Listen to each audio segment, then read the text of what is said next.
আজাদুল কি হয়েছে? হুজুর আমাদের আব্বা এখন একটা বিস্কুট প্যাকেট দিয়েছে, ওটা হারিয়ে গেছে। তাই নাকি? ঠিক আছে।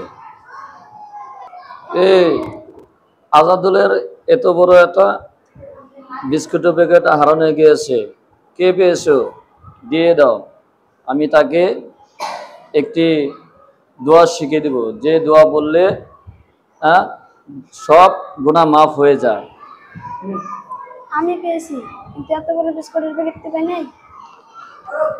এটা পেয়েছি। হুজুর এটাই তো আমার, এটা হারিয়ে গেছে। কি আজাদুল, তুমি না বলে এত বড় বিস্কুটের প্যাকেট হারিয়ে গেছিল? হুজুর এটাই আমার ছোট বিস্কুট। ও, হারাই গেলি বড় হয়, পাওয়া গেলে হে বোঝা যায় ছোট। ও, তোমার না একটা আমি দোয়া শিখাতেছিলাম, যে দোয়া পড়লে গুনাহ সব মাফ হয়ে যায়, সেই দোয়াটি হয়েছে লা ইলাহা ইল্লাল্লাহু মুহাম্মাদুর রাসূলুল্লাহ।